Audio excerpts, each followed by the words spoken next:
¿Qué tal? ¿Cómo están amigas y amigos de la Octava Digital? Voy a platicar con Anabel Hernández sobre los sucesos que se han dado en nuestro país en los últimos días, en donde se involucra, por supuesto, el tema del narcotráfico, de la Guardia Nacional y la gran pregunta, ¿quién gana? ¿Quién gana muchas veces con esta situación? Mi querida Anabel, ¿cómo estás? Jesús, qué gusto saludarte, qué gusto saludar al auditorio. Oye, querida Anabel, escuchábamos ya al presidente de la República decir, nosotros no estamos detrás de los hechos que ocurrieron en Baja California, en Guanajuato, en Jalisco, ¿Ya lo aclaró? en Ciudad Juárez, dicen que ellos no tuvieron absolutamente nada que ver con ello. Y esa es una de las posturas que escuchamos. Del otro lado, escuchamos también posturas que decían, se llevaron a cabo estos actos para justificar una militarización. En el escenario que se planteó, mi querida Anabel, con estos ataques coordinados en muchos lados, como por ejemplo en Baja California, que llamó mucho la atención el caso concreto de Tijuana, el caso concreto de Ciudad Juárez, precisamente en Chihuahua, ¿cuál es la lectura que tú le das a este escenario, mi querida Anabel? Bueno, ya que el presidente haya dicho no fuimos nosotros, pues ya eso es, diría yo, un indicio, ¿no? Me parece que, ¿cómo dicen? A confesión de parte, ¿cómo se dice? Bueno, la aclaración es particular, ¿no? Un poco para tirar la bolita por otra parte. Porque lo que sí es cierto es que si analizamos los hechos concretos, nos vamos a encontrar con una serie de acciones, de, de características artificiales.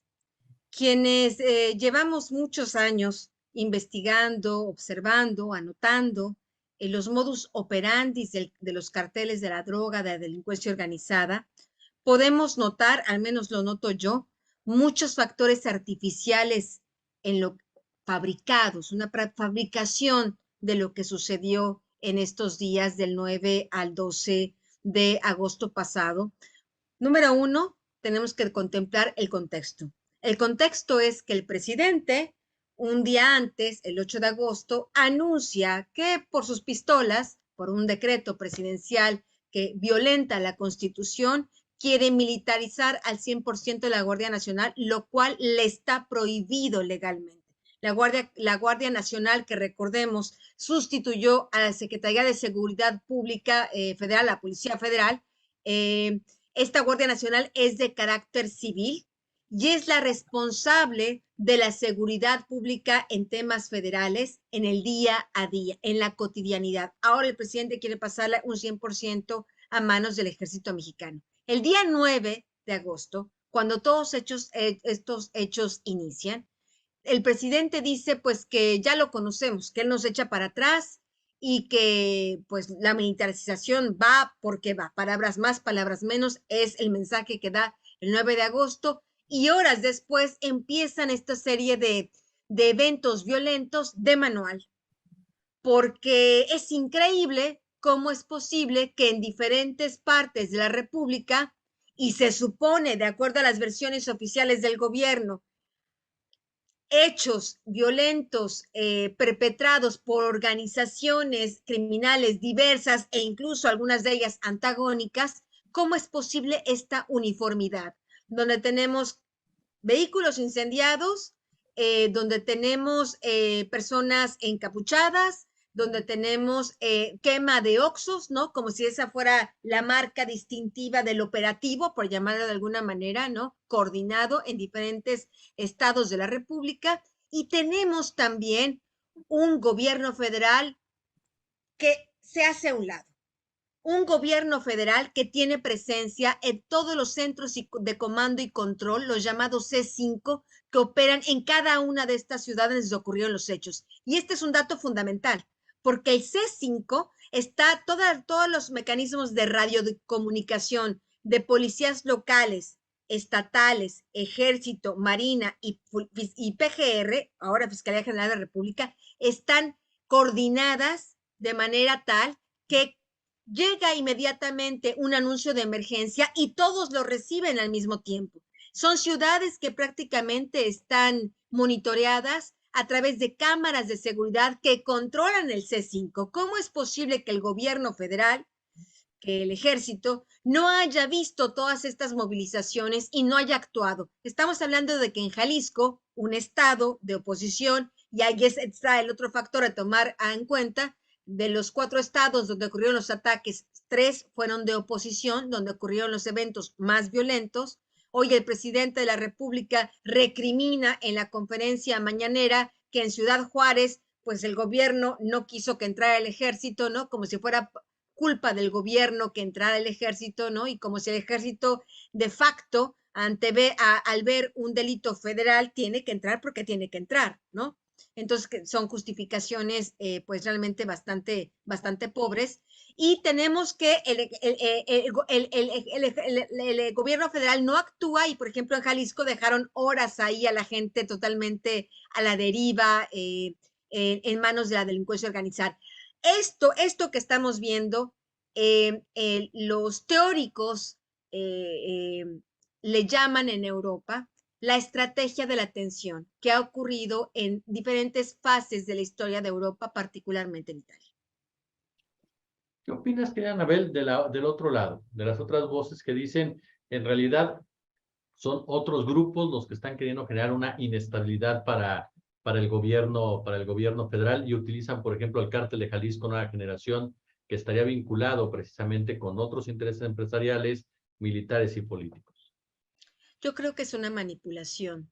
Yo creo que aquí estamos hablando de que unos y otros grupos tratarán de sacar raja de la tragedia que vivieron los ciudadanos, pero creo que a los ciudadanos nos corresponde ver con bastante, la mayor frialdad posible y serenidad posible los eventos que están ocurriendo, porque yo no pienso que sean eventos aislados. A diferencia de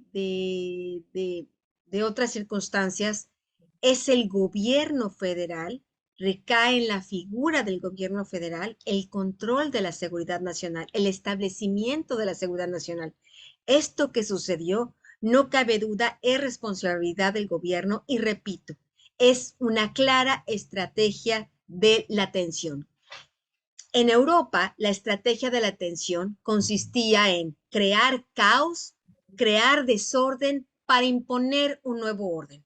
Esta estrategia se la utilizaron grupos extremistas, la utilizó la mafia y la utilizaron gobiernos autoritarios, pseudofascistas, con tal de imponer su régimen. En ocasiones, la mafia y estos gobiernos autoritarios actuaron, o grupos autoritarios de gobierno, actuaron de manera coordinada. Aquí, de lo que está pasando en México, yo plantearía 3 hipótesis. Una, o que de verdad al gobierno se le perdió totalmente el control del país y esta estrategia de la tensión la hace unilateralmente el crimen organizado para sacudir al gobierno y para obtener más de lo que ya ha obtenido, porque no estamos hablando de un crimen organizado que lucha contra un gobierno duro, fuerte, que ataca al crimen. No, estamos hablando, y es ahí donde esta hipótesis una no funciona, porque estamos hablando de un crimen organizado que actúa contra un gobierno que le ofrece abrazos y no balazos. Ayer, el lunes, el secretario de Sedena, pues era para reírse, era para reírse de lo que estaba diciendo, ¿no? Cuando decía que había detenidos y que había justicia, pues ¿cuáles detenidos? ¿Cuál no impunidad? Ya nos olvidamos cómo dejaron irse después de capturado a Ovidio Guzmán, el hijo del Chapo Guzmán. Entonces, que no nos platiquen esas cosas, que no nos digan mentiras. Entonces, es ahí con esta hipótesis de que pudiera ser el crimen organizado muy enojado, furioso por las acciones del gobierno, es una hipótesis que me parece que es bastante frágil, porque repito, podríamos justificar esto en Jalisco, porque se supone que había un operativo de la Sedena, pero y en Ciudad Juárez, el gobierno le atribuye estos ataques en Ciudad Juárez al cártel de Sinaloa. ¿De cuándo a cuál cártel de Sinaloa y el cártel Jalisco Nueva Generación se ponen de acuerdo? Dicen 1, 2, 3, sí, vamos a ponernos a los dos a incendiar autobuses y nos vamos a seguir como un manual lo que tenemos que hacer. Pues eso no es posible. Por eso te hablo de que esto es bastante, hay ingredientes que nos hablan de una cuestión prefabricada. La opción B es que podría ser el gobierno con el crimen organizado de común acuerdo para tratar de generar justamente estas olas de terror y este caos, este desorden, y en el desorden imponer el orden que quisiera el presidente de la República, que es la militarización total. Y tres, me parece que es ahí donde está un tema también igual de importante, donde estaríamos hablando de qué, de todo un bloque, de todo el crimen organizado, de común acuerdo, ¿para qué cosa? ¿No? Yo no veo cuando alguien diga es que los grupos de derecha, los grupos ¿cómo se dice? Conservadores, los grupos oponentes al presidente están organizando esto. Esta teoría no es posible porque, repito, el ejército, de haber sido así, hubiera podido actuar.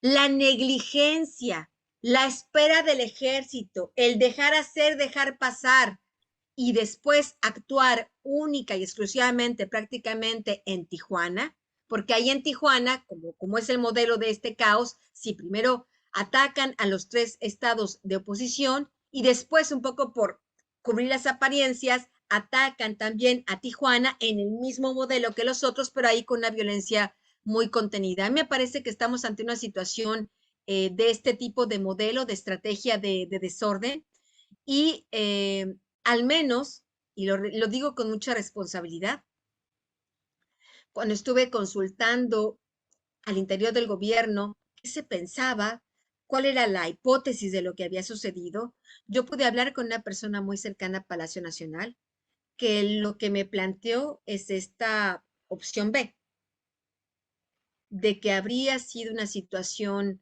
provocada por el gobierno en coordinación con algunos grupos de choque o grupos claramente criminales para aterrorizar, para crear la enfermedad y después darnos la medicina. ¿Qué medicina?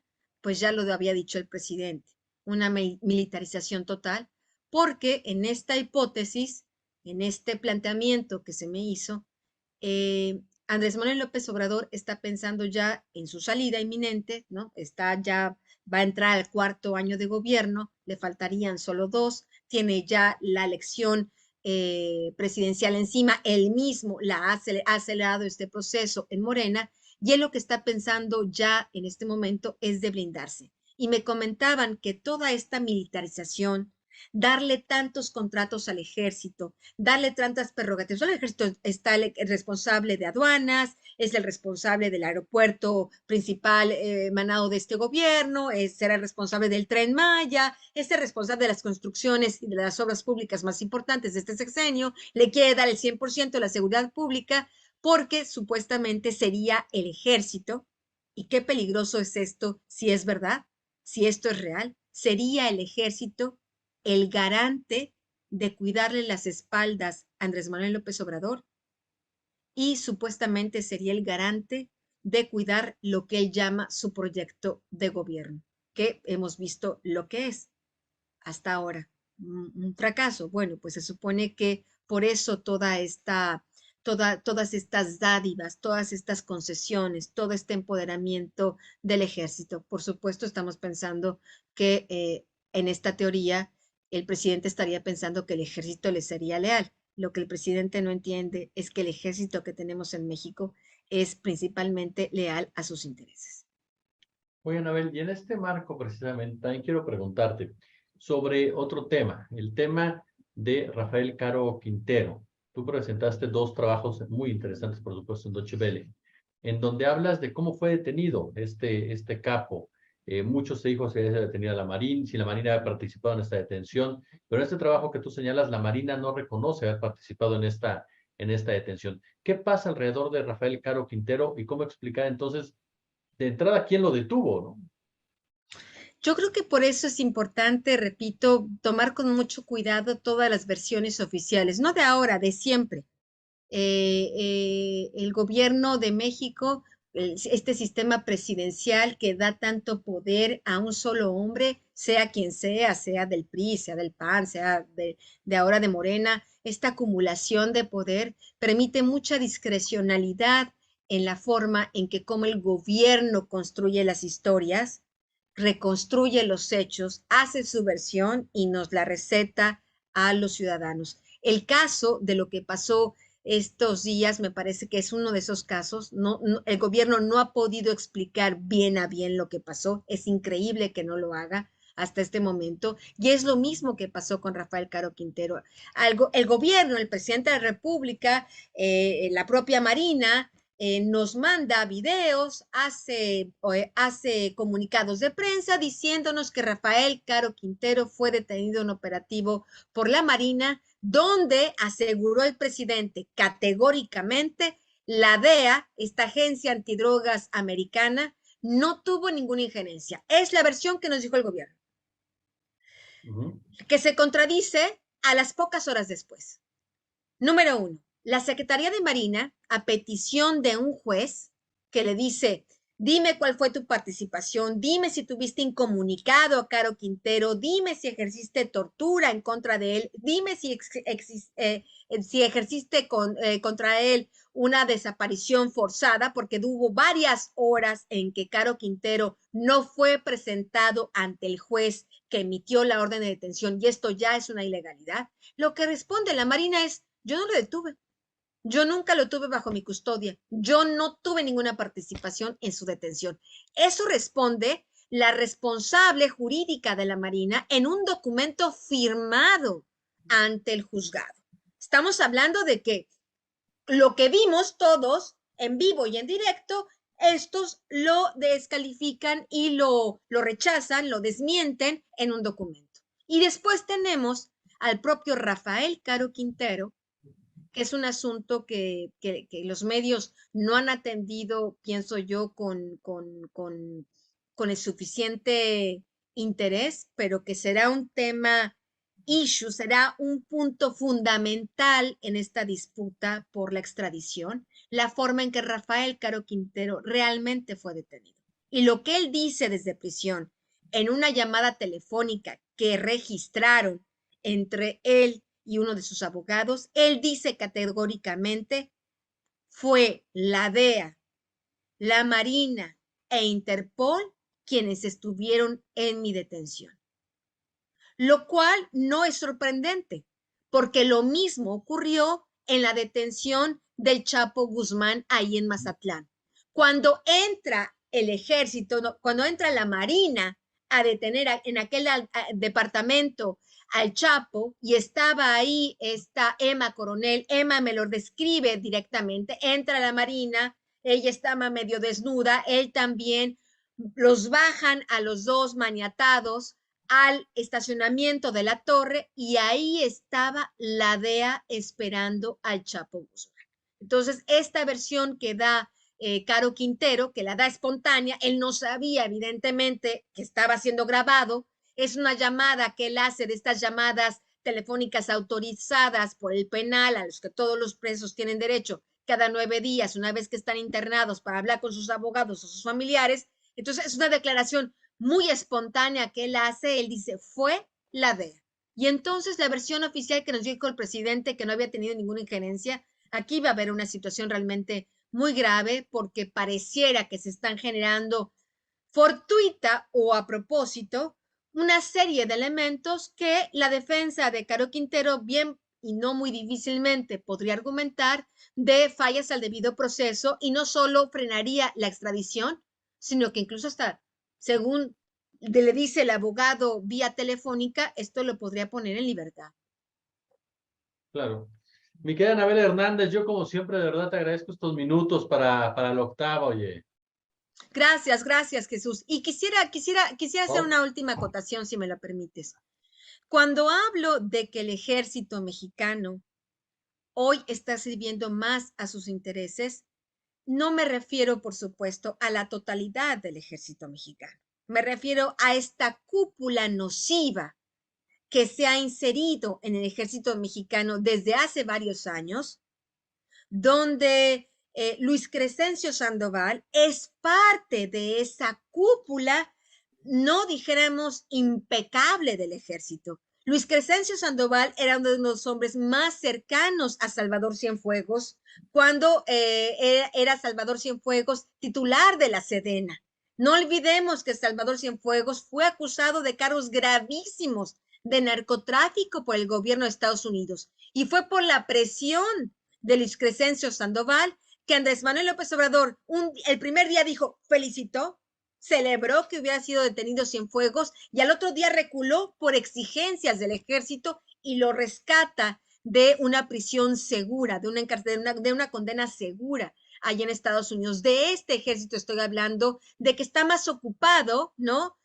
Contando los billetes, ¿no? De no solo de la construcción de las obras públicas en absoluta opacidad, sino además que el gobierno, el presidente ya les firmó un cheque en blanco de que serán los responsables de administrar estos bienes. Es por eso que yo vería realmente con mucho interés la evolución que va a tener en estos últimos, ya casi últimos, recta final de 2 años del sexenio de Andrés Manuel López Obrador, porque si se confirmara aún más el empoderamiento del ejército, es posible que efectivamente el presidente, si bien es cierto, no estaría pensando en quedarse de por vida en el poder, a través del ejército, seguir controlando los hilos independientemente de quién gane la elección del 2024. Y eso sería muy grave, porque aquellos hombres de Estado que en América Latina, en la historia no muy remota y reciente, han sustentado su poder